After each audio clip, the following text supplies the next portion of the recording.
بچو کن چیزوں سے؟ دین میں نئی نئی باتوں کو گھڑنے سے، کیونکہ دین مکمل ہو گیا ہے۔ مکمل دین میں اب تمہاری کوئی مداخلت کی ضرورت نہیں ہے، تم کو اجازت بھی نہیں ہے، کیونکہ اللہ سے بڑھ کر تو تم نہیں ہو کہ تم دین میں زیادتی کرنے والے بن جاؤ، اور اللہ کے رسول صلی اللہ علیہ وسلم سے بڑھ کر تو تم نہیں ہو جو تم دین میں زیادتی کرنے والے بن جاؤ، کیونکہ یہ قانون، یہ احکام اللہ اور اس کے رسول کے ہیں، اور اللہ اور اس کے رسول نے بتا دیا کہ تو تم کو کیا مجال ہے، تم کو کیا ہمت ہے کہ اس دین میں تم زیادتی سے کام۔ اللہ کے نبی صلی اللہ علیہ وسلم نے تاکید کی ہے کہ دیکھو دین میں زیادتی کرنے کی کوشش نہ کرو، کیونکہ یہ دین مکمل ہو چکا ہے۔ تو میرے دینی بھائیوں، اللہ کا شکر ہے کہ ہم اہل حدیث صرف اور صرف قرآن اور حدیث کو لیتے ہیں، دین میں زیادتی کی ہمیں مجال بھی نہیں، ہمیں ہمت بھی نہیں، اور الحمدللہ ایسی ہمت ہم نہیں کرتے۔ تو صحابہ نے پوچھا، اے اللہ کے نبی صلی اللہ علیہ وسلم بتائیے وہ کون ہے جو جنت میں جائے گا؟ تو اللہ کے نبی صلی اللہ علیہ وسلم نے ارشاد فرمایا، ما انا علیہ و اصحابی، میں اور میرے صحابہ کے طریقے پر جو زندگی گزاریں گے، لیکن ہر حال میں اللہ اور اس کے رسول کو اپنایا، ہر حال میں قرآن اور حدیث کی بات مانتے رہے، ایسے اللہ اور اس کے رسول کی باتوں کے جو پابند ہیں تو یہ پابند ہی جنت میں جائیں گے۔ ان الحمدللہ نحمده ونستعینه ونستغفره ونؤمن به ونتوکل علیہ ونعوذ باللہ من شرور انفسنا ومن سیئات اعمالنا من يهده الله فلا مضل له ومن يضلله فلا هادي له ونشهد أن لا إله إلا الله وحده لا شريك له ونشهد أن محمدًا عبده ورسوله أما بعد فإن خير الحديث كتاب الله وخير الهدي هدي محمد صلى الله عليه وسلم وشر الأمور محدثاتها وكل محدثة بدعة وكل بدعة ضلالة فأعوذ بالله من الشيطان الرجيم بسم الله الرحمن الرحيم يا أيها الذين آمنوا لا تقدموا بين يدي الله ورسوله واتقوا الله إن الله سميع عليم وقال الله تعالى في موضع آخر اليوم أكملت لكم دينكم وأتممت عليكم نعمتي ورضيت لكم الإسلام دينا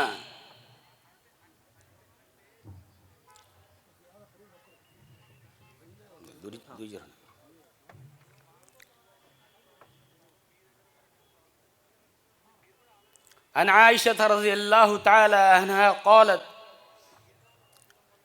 قال النبي صلى الله عليه وسلم من أحدث في أمرنا هذا ما ليس منه فهو رد متفق علیہ۔ حمد و صلوات کے بعد برادران اسلام، ہم اللہ کا شکر کریں کہ اللہ رب العالمین نے ہمیں جو دین اسے محبوب ہے، جو دین اللہ تعالیٰ کو بہت زیادہ پسندیدہ ہے، وہ دین اسلام، اور اس دین اسلام سے اللہ رب العالمین نے ہمیں نوازا ہے۔ اللہ کا شکر کیجئے، بہت بڑی نعمت سے اللہ تبارک و تعالیٰ نے ہمیں نوازا ہے. اسلام جیسی عظیم دولت سے اللہ تبارک و تعالیٰ نے ہمیں نوازا ہے، جس میں خالص کتاب اللہ و سنت رسول اللہ ہے. خالص کتاب اللہ و سنت الرسول اللہ، اس کے علاوہ دوسری کوئی چیز نہیں. اور ایسا پاکیزہ دین اللہ رب العالمین نے ہمیں نصیب فرمایا. اور اے حدیثو، تمہیں اللہ تعالیٰ کی اور بھی شکر گزاری کرنی چاہیے کہ اسلام کا دعویٰ کرنے والوں نے اسلام میں بہت سے بدعات و خرافات کو جنم دیا ہے، اور بہت غلط سلط عقائد کے ساتھ اسلام کا نام لینے والے آج موجود ہیں.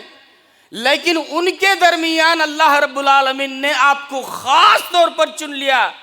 کہ آپ کتاب اللہ و سنت رسول اللہ کے حامل ہو. جو بات کرو گے تو اللہ کی، اور عمل کرو گے تو اللہ کے نبی صلی اللہ علیہ وسلم کی بات کی. قرآن اور حدیث کے سوا تیسری کوئی اور چیز کی گنجائش تمہارے پاس نہیں ہے.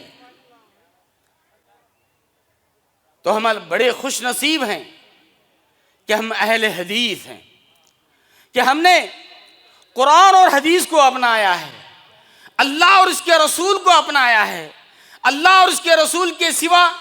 قرآن اور حدیث کے سوا ہم تیسری کسی چیز کو ماننے کے لیے تیار نہیں ہیں. کیونکہ ہمارے رب نے فرمایا ہے ان الدین عند اللہ الاسلام، اللہ کے نزدیک سب سے محبوب دین قبر سے لے کر حشر تک. قبر میں جب سوال بھی ہوں گے، سوالات ہوں گے، ما دینک، تیرا دین کیا ہے، کس دین پر تھا، تو آپ کو جواب دینا ہوگا دین الاسلام. میرا دین اسلام ہے، میرا وہ دین ہے جس کو اللہ رب العالمین پسند فرماتا ہے، اللہ کے نبی صلی اللہ علیہ وسلم پسند فرماتے ہیں، میرا وہ دین ہے. تو ایسے بہترین دین سے اللہ تبارک و تعالیٰ نے ہمیں نوازا ہے. اور اللہ تعالیٰ پھر فرماتا ہے وَمَن يَبْتَغِ غَيْرَ الْإِسْلَامِ دِينًا فَلَن يُقْبَلَ مِنْهُ، اور اگر کوئی اسلام کے سوا دوسرے کسی مذہب کو بھی اپناتا ہے فَلَن يُقْبَلَ مِنْهُ، نہیں قبول کیا جائے گا.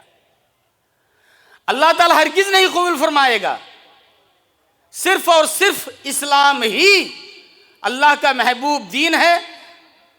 اور یہی اللہ تبارک و تعالیٰ ہم سے قبول فرمائے گا. تو اس واسطے اے مسلمانوں، اللہ کا شکر کرو کہ اللہ رب العالمین نے ہمیں اسلام جیسی دولت سے بھی نوازا، اور ہمیں قرآن اور حدیث کے متوالے اللہ تبارک و تعالیٰ نے ہمیں بنا لیا ہے. برادران اسلام، مجھے ایک موضوع دیا گیا ہے رد بدعات کے سلسلے میں، یعنی بدعات و خرافات کی تردید. برادران اسلام، اللہ کے نبی صلی اللہ علیہ وسلم اس دنیا سے چلے گئے 1400 سال سے بھی زیادہ،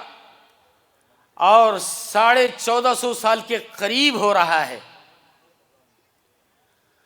اللہ کے نبی صلی اللہ علیہ وسلم جو پاکیزہ دین لے کے آئے تھے، صحابہ کرام من و عن تسلیم کرتے گئے، صحابہ کرام برابر اس پر عمل کرتے گئے، اور اس میں کبھی کمی بیشی کرنے کی کوشش انہوں نے نہیں کی ہے، کیونکہ وہ تو اللہ کی اور اللہ کے نبی صلی اللہ علیہ وسلم کی محبت میں ایسے لگے رہتے تھے کہ انہیں مجال بھی نہ ہوتی کہ کبھی وہ اللہ اور اس کے رسول کے خلاف کریں. یا دین میں کوئی زیادتی کی بات کریں، بڑی پابندی کے ساتھ انہوں نے دین اسلام پر عمل کیا اور دنیا والوں کے سامنے صحیح دین اسلام کو پیش کیا۔ لیکن آپ کا انتقال ہوا، حضرت ابوبکر صدیق خلیفہ بنے، پھر عمر فاروق بنے، اور پھر عثمان غنی رضوان اللہ علیہم اجمعین، اور پھر حضرت علی۔ تو جیسے جیسے زمانہ گزرتا گیا ویسے ویسے عجیب عجیب فتنے اور عجیب عجیب بدعات و خرافات جنم لیتے گئے، یہاں تک کہ صحابہ کو ہمت نہ ہوتی تھی کہ جو ہے اللہ اور اس کے رسول کی بات میں کسی چیز ذرا بھی اضافہ کریں، ہمت نہیں کرتے تھے، کیونکہ جیسا کہ اللہ تبارک و تعالیٰ نے سورہ حجرات کی پہلی آیت میں اللہ تعالیٰ نے کہا یا ایھا الذین آمنوا لا تقدموا بین یدی اللہ ورسولہ واتقوا اللہ ان اللہ سمیع علیم۔ ایمان والو، اللہ اور اس کے رسول سے آگے نہ بڑھو، اجازت نہیں ہے کسی کو بھی اللہ اور اس کے رسول کے فرمان کے ہوتے ہوئے تیسرے کسی امام یا تیسرے کسی مقلد یا تیسرے کسی کی بھی پیروی کی جائے، نہیں۔ اللہ کا فرمان آ گیا، اللہ کا رسول کا فرمان آ گیا، ختم۔ کیونکہ اللہ تعالیٰ کھلے الفاظ میں فرما رہا ہے لا تقدموا، آگے مت بڑھو۔ اب ہماری دکنی زبان میں کہہ سکتے ہیں اتی نہ کرو، اتی کروڑوں کو بولتے نہیں ایسا۔ تو دین میں زیادتی سے کام مت لو، آگے مت بڑھو، اللہ اور اس کے رسول کا فرمان آ گیا، ختم۔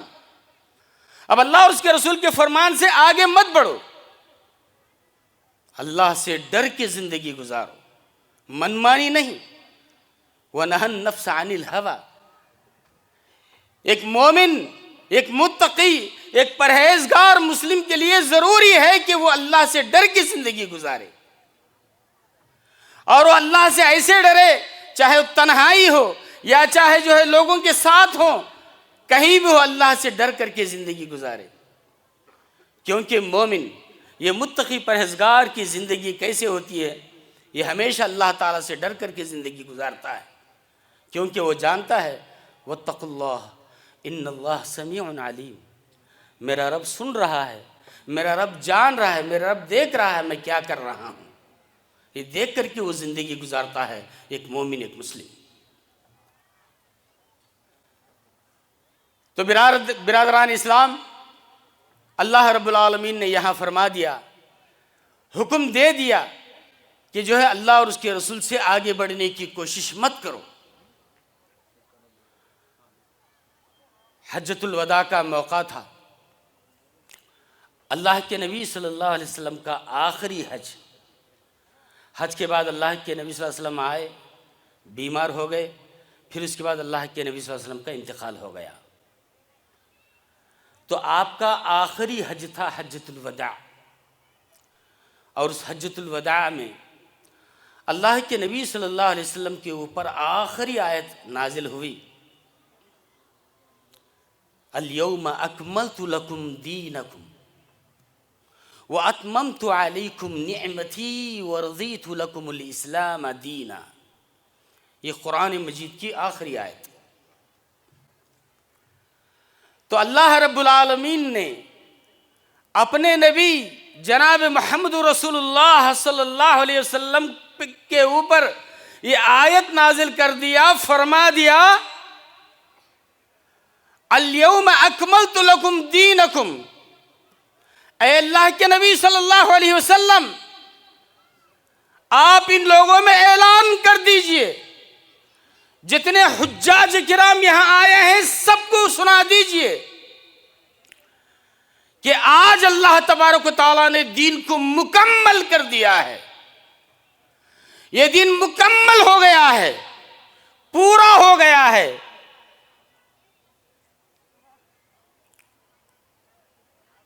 وَأَتْمَمْتُ عَلَيْكُمْ نِعْمَتِي، اور آپ اعلان کر دیجئے کہ میں نے میری اس نعمت اسلام کو، نعمت دین کو تم پر مکمل کر دیا ہے، اور تمہارے لیے میں نے دین اسلام کو پسند کر لیا ہے۔ تم دین اسلام کے ساتھ آؤ گے، رضیت، میں راضی ہو جاؤں گا۔ اللہ کے نبی آپ سنا دیجئے میرے بندوں کو، اگر یہ دین اسلام کے ساتھ آئیں گے، قبر میں دین اسلام کا جواب دیں گے، حشر میں دین اسلام کے ساتھ جب ان کے میزان میں حسنات پڑیں گے، تو اللہ کے نبی صلی اللہ علیہ وسلم کہہ دیجئے رضیت، میں راضی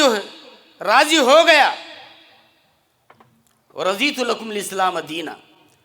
میں دین اسلام کو تمہارے لیے، تم سے جو ہے دین اسلام کو میں نے راضی کر لیا ہے۔ اس دین کے ساتھ آؤ گے تو ہی تم کو میں قبول کروں گا، ورنہ اللہ کے عذابوں کا سامنا کرنا پڑے گا۔ تو میرے بھائیوں اور دین ماں اور بہنوں، یہاں پر جب اللہ تعالیٰ کا یہ اعلان آ چکا ہے، اللہ نے جب یہ بتا دیا ہے کہ دین مکمل ہو گیا، اب دین میں کسی قسم کی کوئی نئی چیز ایجاد کرنے کی ضرورت نہیں ہے، تو پھر ان کم عقلوں کو کون سمجھائیں جو دین میں بدعات و خرافات کو جنم دیے، جو ان کی سمجھ میں آیا نام اسلام کا لے رہے ہیں، زیادتیوں سے کام کر رہے ہیں، بڑا چڑھا کر کے جو ہے، یہاں تک کہ اصلی اسلام سوائے اہل حدیث کے کسی کے پاس نہیں، سب جگہ ملاوٹ ہے۔ اگر ہے صحیح اسلام، صرف یہ اہل حدیث کے پاس، جو یہ کہتے ہیں کہ اللہ قال الرسول، اللہ اور اس کے رسول کا فرمان، اب اس کے سوا تیسری کسی چیز کی بات نہیں کرتے۔ لیکن دیگر مذاہب میں آپ دیکھیں گے اتنے فرقے بن گئے، جیسا کہ ابو داؤد کی روایت ہے، اللہ کے نبی صلی اللہ علیہ وسلم ارشاد فرماتے ہیں کہ یہود 71 فرقوں میں بٹ گئے، اور نصرانی یہ 72 فرقوں میں بٹ گئے، لیکن میری امت 73 فرقوں میں بٹے گی۔ میری امت محمدیہ 73 فرقوں میں بٹے گی، اور ان 73 فرقوں میں 72 جہنم میں جائیں گے اور ایک جنت میں جائے گی، ایک جنت میں اور 72 جہنم میں۔ تو صحابہ نے پوچھا، اللہ کے نبی صلی اللہ علیہ وسلم بتائیے وہ کون ہے جو جنت میں جائے گا؟ تو اللہ کے نبی صلی اللہ علیہ وسلم نے ارشاد فرمایا، ما انا علیہ و اصحابی، میں اور میرے صحابہ کے طریقے پر جو زندگی گزاریں گے، چاہے کتنی بھی مشکلیں آئیں، چاہے رشتہ داروں سے منہ موڑ لینا پڑے، چاہے اپنے اولاد سے بھی روگردانی کرنی پڑے، لیکن ہر حال میں اللہ اور اس کے رسول کو اپنایا، ہر حال میں قرآن اور حدیث کی بات مانتے رہے، تو ایسے ما انا علیہ و اصحابی، ایسے اللہ اور اس کے رسول کی باتوں کے جو پابند ہیں، تو یہ پابند ہی جنت میں جائیں گے۔ تو دیکھا میں میرے بھائیوں، 72 فرقے جہنم میں، کیوں جہنم میں جائیں گے؟ کیونکہ انہوں نے دین میں بہت زیادتی سے کام لیا ہے، عجیب عجیب نظریات، عجیب عجیب بدعات، عجیب عجیب خرافات کے ذریعے سے، ہاں، یہاں تک کہ جو ہے عقائد میں فرق، عقائد میں بدعات، عبادات میں بدعات، معاملات میں بدعات، ہر جگہ بدعتوں کو جنم دے دیا ہے۔ کبھی کبھار یہ بدعتیں، اچھا میں آپ کو بتانا بھول گیا، آخر بدعت کیا ہے؟ بدعت کس کو کہتے ہیں؟ دین میں نئی بات کا ایجاد کرنا، اسی کا نام بدعت ہے، چاہے وہ ثواب کی نیت سے ہو یا ثواب کی نیت سے نہ ہو۔ تو بعض لوگ جو ہے ثواب کی نیت سے دین میں ایسے بدعت، جیسے بدعت اصلیہ جس کو کہا جاتا ہے کہ جا کے قبروں کے سامنے سجدہ کرنا، اور جو ہے نظر و نیاز ماننا، منتیں مانگنا، یہ ساری چیزیں شرک و بدعات کے کام کرتے چلے جا رہے ہیں۔ اور اسی طرح بدعات اضافیہ، جیسے وہ خواہ کے، جیسے نماز 5 رکعت ہے، اب بہت سی چیز جیسے چہلم ہے اور شب برات ہے، ایسی مختلف بدعات و خرافات میں جس کا کوئی اصل صحیح احادیث میں نہیں ملتا۔ شب برات کے بارے میں تو جو ہے موضوع روایات کو لے کر کے باقاعدہ شب برات دھوم سے منائی جاتی ہے۔ تو اس طرح جو کام کرنا ہے، جو کام کرنے کا اللہ اور اس کے رسول نے حکم دیا، وہ کام ہم نہیں کر رہے ہیں۔ دیکھیے ہمارے شادی بیاہ کے معاملات کیسے ہیں، شادی بیاہ میں کیسے غلط رسم و رواج، جسے دیکھ کر شرمائے یہود بھی شرما جاتے، یہ کیا بری رسمیں ہیں شادیوں کے موقعوں پر۔ اور اسی طرح کوئی بھی خوشی کی محفل رہی،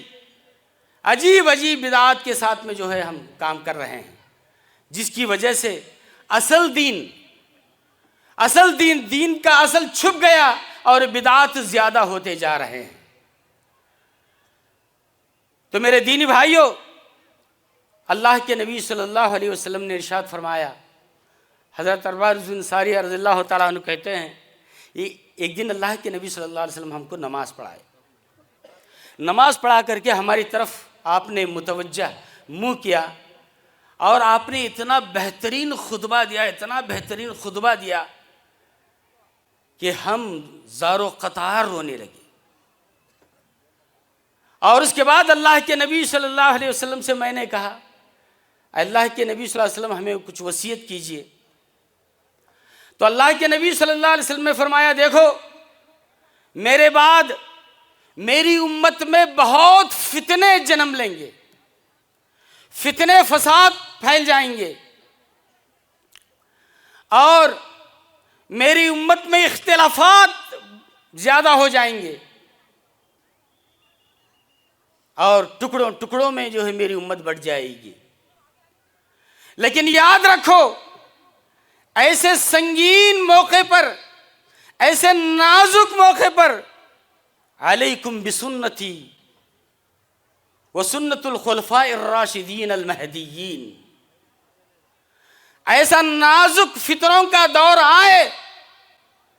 لیکن یاد رکھو برابر کتاب و سنت کو پکڑ کے رہنا۔ میری سنت اور اسی طرح خلفائے راشدین کا جو طریقہ ہے، تو اس طریقے کو پکڑنا، یہاں تک کہ قرآن حدیث کو اتنا مضبوطی سے تھامنا کہ اللہ کے نبی صلی اللہ علیہ وسلم فرماتے ہیں، عضو بالنواجز، یہ داڑوں کے درمیان، دو داڑ، اوپر کے داڑ نیچے کے داڑ، یہ داڑوں کے درمیان کون سی تو چیز کو رکھ کر کے گھٹ پکڑ لیے تو کتنا مضبوطی سے پکڑ لیتے ہیں ہم، کتنا مضبوطی سے پکڑ لیتے ہیں۔ تو اتنی مضبوطی کے ساتھ تمہیں قرآن اور حدیث کو پکڑنا ہوگا، اتنی مضبوطی کے ساتھ، ورنہ شیطان بالکل طاق میں بیٹھا ہے، جیسا ہی آپ قرآن حدیث سے ہٹیں گے فوراً بدعت و خرافات کو لے کے آئے گا آپ کے پاس، فوراً غلط باتوں کو لائے گا اور آپ کو دین سے ہٹانے کی کوشش کرے گا، کیونکہ شیطان تمہارا کھلا دشمن ہے۔ شیطان کی باتوں میں نہ آنا، اس کی گمراہی کو اختیار نہ کرنا، بلکہ عضو بالنواجذ، کہ اسے مضبوطی سے قرآن حدیث کو، جیسے دو داڑوں کے درمیان کسی چیز کو مضبوطی سے تھاما جاتا ہے، ویسے ہی قرآن حدیث کو مضبوطی سے تھام لو تاکہ شیطان تم پر حملہ نہ کر سکے۔ اس کے بعد اللہ کے نبی صلی اللہ علیہ وسلم فرماتے ہیں ایاکم، بچو کن چیزوں سے؟ محدثات الامور، دین میں نئی نئی باتوں کو گھڑنے سے، کیونکہ دین مکمل ہو گیا ہے۔ مکمل دین میں اب تمہاری کوئی مداخلت کی ضرورت نہیں ہے، تم کو اجازت بھی نہیں ہے، کیونکہ اللہ سے بڑھ کر تو تم نہیں ہو کہ تم دین میں زیادتی کرنے والے بن جاؤ، اور اللہ کے رسول صلی اللہ علیہ وسلم سے بڑھ کر تو تم نہیں ہو جو تم دین میں زیادتی کرنے والے بن جاؤ، کیونکہ یہ قانون، یہ احکام اللہ اور اس کے رسول کے ہیں، اور اللہ اور اس کے رسول نے بتا دیا کہ تو تم کو کیا مجال ہے، تم کو کیا ہمت ہے کہ اس دین میں تم زیادتی سے کام لو، اس دین کو جو ہے بگاڑنے کے درپے ہو چکے ہو، تمہیں کوئی اس کی اجازت نہیں تھی۔ تو میرے دینی بھائیوں، دین کو جو ہے ایسے بگاڑا جا رہا ہے بدعتوں کے ذریعے سے۔ تو بدعت کی ضد سنت ہے، سنتوں کو زندہ کرو، سنتوں کو زندہ کرو۔ اللہ کے نبی صلی اللہ علیہ وسلم کی جتنی سنتیں ہیں ان سنتوں کو زندہ کرو۔ شادیوں میں، چاہے کسی بھی معاملے میں ہو، عبادات کے معاملے میں ہو، معاملات کے معاملے میں ہو، اللہ کے نبی صلی اللہ علیہ وسلم کے جو احادیث ہیں، اللہ کے نبی صلی اللہ علیہ وسلم کا جو طریقہ ہے، ان کو اپناؤ، ان سنتوں کو اپناؤ۔ اس میں تو تمہارے لیے بھلائی بھلائی، نیکیاں ہی نیکیاں لکھی جائیں گی، لیکن بدعات و خرافات پر اگر عمل کرو گے تو وہی حال ہوگا، ہم تو ڈوبے صنم تجھے بھی لے ڈوبیں گے۔ تو خود بھی برباد ہو جائیں گے، خود بھی گمراہ ہو جائیں گے، اور دوسروں کو بھی گمراہ کرنے والے ہو جاؤ گے، اور دوسروں کا گناہ بھی تمہارے سروں پر لدا جائے گا۔ تو اس واسطے اللہ کے نبی صلی اللہ علیہ وسلم نے تاکید کی ہے کہ دیکھو، دین میں زیادتی کرنے کی کوشش نہ کرو، کیونکہ یہ دین مکمل ہو چکا ہے۔ تو میرے دینی بھائیوں، اللہ کا شکر ہے کہ ہم اہل حدیث صرف اور صرف قرآن اور حدیث کو لیتے ہیں، دین میں زیادتی کی ہمیں مجال بھی نہیں، ہمیں ہمت بھی نہیں، اور الحمدللہ ایسی ہمت ہم نہیں کرتے۔ تو اسی طرح سارے امت محمدیہ کو یہ حق والی جماعت کا فرض بنتا ہے کہ جائیں، ان لوگوں کو بتائیں جو بدعات و خرافات میں ملوث ہیں، جو اسی کو دین سمجھ بیٹھے ہیں، اور اصلی دین ان سے اوجھل ہے، تو ان کو اصلی دین پیش کرو، صحیح قرآن اور حدیث کی باتیں پیش کرو، اور انہیں بدعات خرافات چھوڑنے کی تاکید کرو۔ تب جا کر آپ کی اور ہماری دنیا اور آخرت بنے گی، تب جا کر اللہ رب العالمین ہم سے راضی ہوگا، کیونکہ ہم ایسے دور میں ہیں، ایسے فتنوں کے دور میں ہیں کہ ایسے حالات میں جو ہے اپنے ایمان کی حفاظت کوئی معمولی بات نہیں ہے۔ میں افسوس کے ساتھ ایک اور بات بھی آپ کو بتا دیتا ہوں کہ خود ہم اہل حدیثوں کا بھی حال یہ ہے کہ آپس میں بڑا لڑ جھگڑتے ہیں، اور خاص طور پر ہمارے اندر بھی ہم نے اپنے اہل حدیثیت کو پہچانا ہی نہیں، اور اپنے اہل حدیث بھائی کی ہم کیسے عزت کرنا چاہیے، کیسے احترام کرنا چاہیے، یہ ہم نے جانا ہی نہیں، برابر ایک دوسرے کی ٹانگ پکڑ کے کھینچنے کے چکر میں، اور اسی طرح ایک دوسرے کو بے عزت کرنے کے چکر میں۔ تو یہ ہمارا برا سلوک ہو گیا ہے، اور ایسے ہی عہدوں کے ہم اتنے بھوکے ہو گئے ہیں کہ عہدوں کے بغیر ہماری زندگی نہیں گزرتی۔ اگر کچھ عہدے ملیں گے تو جماعت میں ہم کام کریں گے، عہدے نہیں ملے تو نہیں کریں گے۔ تو یہ حال ہمارا ہو گیا ہے، اور اللہ اور اس کے رسول کی بات مان لو، کیونکہ عہدوں کے طالب اللہ کے نبی صلی اللہ علیہ وسلم نے تاکید کی ہے کہ عہدوں کے طلبگار مت بنو، کبھی عہدوں کے قریب مت، کیونکہ عہدہ بہت بڑی ذمہ داری ہے، اللہ کے پاس اس کی مسئولیت ہے۔ تو ہم لوگ جو ہے ایسی عجیب بیماریوں میں ہم اہل حدیث ملوث ہیں۔ تو میں آپ تمام کو اس بات کی تاکید کرتا ہوں اور نصیحت بھی کرتا ہوں کہ جمعیت میں خوب کام کیجئے، مل جل کر کے جو ہے جتنا دین کا کام ہمیں کرنا ہے کیجئے، اور اسی طرح دعوت کا کام بھی بہت اہم کام ہمارا ہے، تو اس دعوت کے کام کو بھی آگے بڑھائیے، خوب دعوت کا کام کرنے کی کوشش کیجئے۔ بس انہی چند الفاظ پر اپنی بات ختم کرتے ہوئے میں اللہ تعالیٰ سے دعا کرتا ہوں، اے اللہ ہمیں بدعتوں کا خلا خمہ کرنے کی اللہ ہمیں توفیق دے، اور سنتوں کو زندہ کرنے کی اللہ ہمیں توفیق عطا فرما۔ اے پروردگار، جس دین کو تو پسند فرماتا ہے اس دین کو تو نے ہمیں چن لیا ہے، اے اللہ مرتے دم تک اسی دین پر ثابت قدمی کے ساتھ ہمیں رہنے کی توفیق عطا فرما۔ اور اسی طرح اے پروردگار آج کے اس اجتماع کو کامیاب بنا، اور اے اللہ جو بھی اس اجتماع میں حصہ لیے ہیں اللہ ان سب کی تو مدد فرما۔ اقول قولی ھذا استغفر اللہ لی ولکم ولسائر المسلمین، وآخر دعوانا الحمد للہ رب العالمین، والسلام علیکم ورحمۃ اللہ وبرکاتہ۔